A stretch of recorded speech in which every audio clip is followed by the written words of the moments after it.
DeepDive on NewsX World. I'm Kriti Mehta. We now focus on a fast escalating crisis in the Middle East.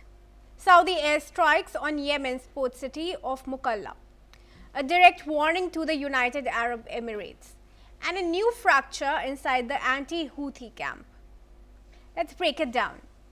Saudi Arabia carried out airstrikes on Yemen's eastern port city of Mukalla.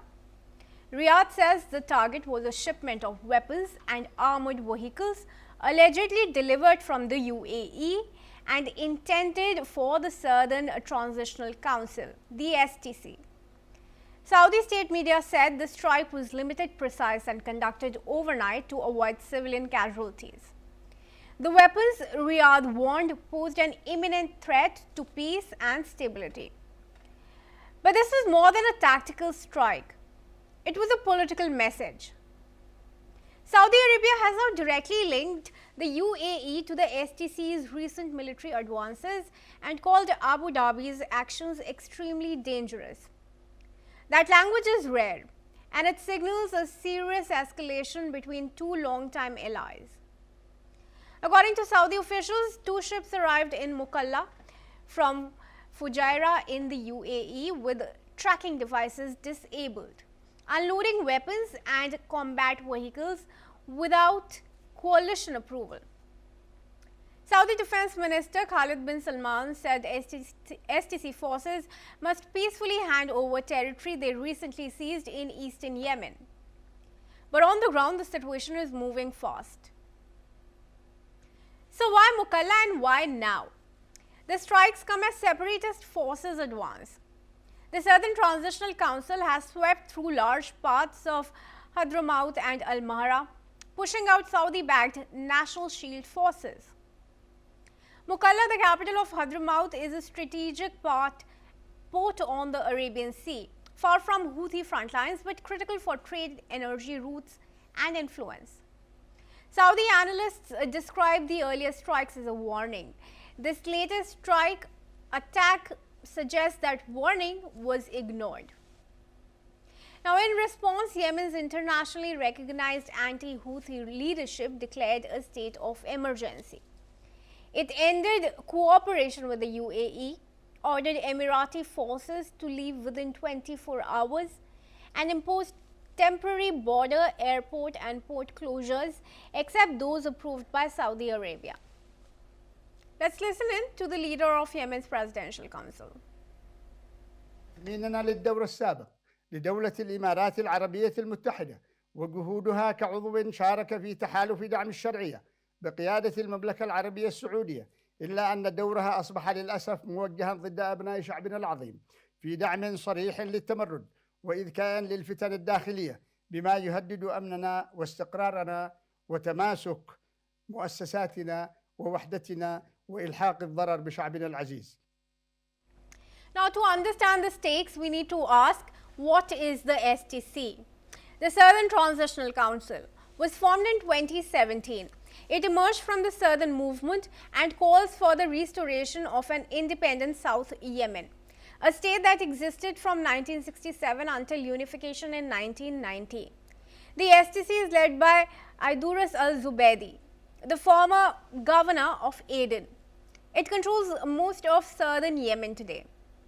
While it initially fought alongside Saudi Arabia against the Houthis, the STC's goal has never been a unified Yemen.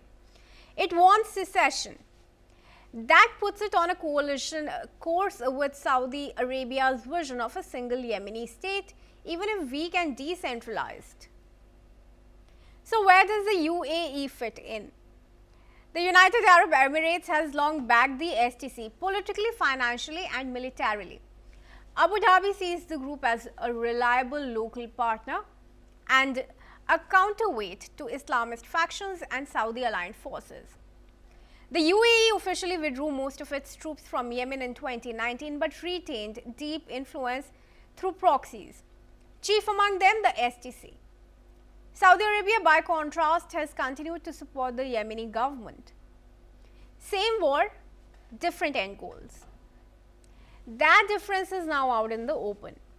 Saudi-Emirati relations are often described as close, and they are on many fronts. But beneath the surface, competition has been growing for years. In Yemen, the split has been clear since at least 2019. In oil policy, they clashed during OPEC negotiations. In Sudan, they back opposing sides in another civil war. Economically, both are competing to become the region's main business and investment hub. Riyadh's warning this week marks a shift from quiet disagreement to public confrontation. Saudi officials are now openly accusing the UAE of undermining stability in Yemen. The implications go beyond Yemen. The Red Sea region is already volatile, with Houthis attacking on the ships, conflict in Sudan, and rising Israeli-Houthi tensions linked to Somaliland. A breakdown between Saudi Arabia and the UAE adds another fault line between two of the region's most powerful states. What we are witnessing is not just another airstrike, it's a signal that the Yemen war is entering a new phase where allies turn on allies, separatism accelerates, and regional rivalries take center stage. Saudi Arabia has drawn a line, the UAE has yet to respond publicly. Whether the crisis is contained or it spirals into a broader confrontation may determine Yemen's future and the balance of power across the Gulf. Now, to discuss this further, I have Dan Perry, who is a world affairs analyst from Tel Aviv. Thank you very much, Dan, for joining me in this discussion. Let me just start with my first question to you. If asked, do you see Saudi Arabia furnishing intelligence evidence linking the Mukalla weapons shipment directly to the UAE? They've made claims, but I don't think it's been very impressively substantiated. I'm sure elements are true, but the direct link to the UAE government, I think, so far has been weak. They haven't really proven that. However, it is true, and it is rather well known that the UAE is more sympathetic to the STC than Saudi Arabia is, and that has to do with the bigger strategic issues about how the two countries, how the two powers in the Gulf view the increasingly difficult and vexing problem of Yemen. All right, and how do the STC's recent territorial gains in Hadhramaut and Al-Mahra alter the balance of power between Saudi-backed forces and UAE-aligned groups on the ground? Oh, very much so. It throws out into the open what could eventually become a civil war between the STC, which is led by Salafists essentially, and the rest of the globally recognized Yemeni government. It had been in the past very much kept under control and almost under wraps, and the impression was of a recognized government fighting the Houthis. And of course, despite Saudi and UAE help, they had failed to take back the critical parts of Yemen, including the capital, Sana'a, and the critical port of Hodeidah that basically controls the Bab el-Mandeb. That is why the Houthis have been able to disrupt up to a quarter of global maritime container trade, to cause so much damage to Egypt, and to hamper traffic through the Suez Canal to the extent that they did, costing Egypt billions of dollars a year, which Egypt can ill afford, and in general making such a big noise in the world because of their control over critical territory that the anti-Houthi forces that world kind of thought falsely were unified were unable to take back. And now I think this only strengthens the Houthis, that it's been revealed so dramatically that not only do the secessionist forces that want to establish a separate South Lebanon, not only are they making territorial gains, but they're causing an open rift between the UAE and Saudi Arabia. There could hardly be better news for the Houthis, and hardly be worse news for anyone who wants to see Yemen reconstituted as a functioning country under one government. Dan, also let's talk about the STC further. Given that it is part of Yemen's Presidential Leadership Council, does Riyadh, in your opinion, risk undermining its own political roadmap by targeting this group inside the recognized government structure? I mean, they basically risk losing the momentum for any anti-Houthi forces. Clearly, it comes from a very divergent view between Saudi Arabia and the UAE. Saudi Arabia shares a very long border with Yemen. It's a buffer zone, essentially, to the potential mayhem off the Horn of Africa. And Saudi Arabia wants Yemen to be a unitary country and to have it be stable the way it was before 2015, basically, more or less, under a not very democratic, but at least a government that can control the territory as a whole, despite, in fact, even for the decade preceding, the Houthis having succeeded in creating some instability in the mountain regions. Now, the UAE is very different. The UAE views things through a maritime perspective, basically. They're interested in trade going through the Gulf of Aden and up the Red Sea, and they're okay with having Yemen be divided into fiefdoms that they have good relationships with.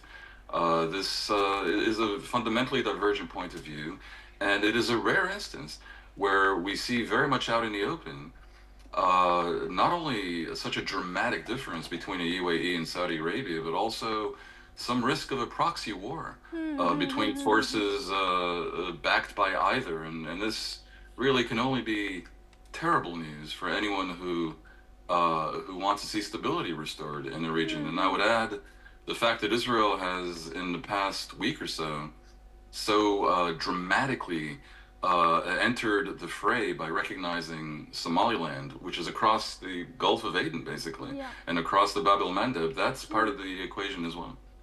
And how does this also affect the Red Sea area and the Arabian shipping corridors? Well, that's just it. I mean, can you imagine if the squabbling factions and the anti-Houthi forces might lose control of their people, and they too might start either fighting each other or potentially attacking shipping? I mean, the world really depends on a stable situation in the Gulf of Aden and through the Bab el-Mandeb. The last thing anyone needs is for there to be three or maybe more warring parties backed by two major powers, bombing each other's weapon shipments. And I repeat, with Israel just across the water, potentially also getting involved in favor or against one or two or three of the warring factions. It's a recipe for massive instability. The region had hitherto depended on the non-Islamist forces in the region cooperating, and that includes Egypt, Saudi Arabia, and the UAE primarily, and this kind of desperate division between them that ends up leading to war action, as we've seen, is truly very bad, and it could lead, if enough violence ensues and enough instability is created, to a resurgence of Al-Qaeda in the Arabian Peninsula, which had been somewhat subdued, or ISIS, and then all bets are off. All right, then Dan Perry, thank you very much for joining me and speaking to us here at NewsX World's Deep Dive. Viewers, that was all for this episode, but stay tuned for more international news and updates.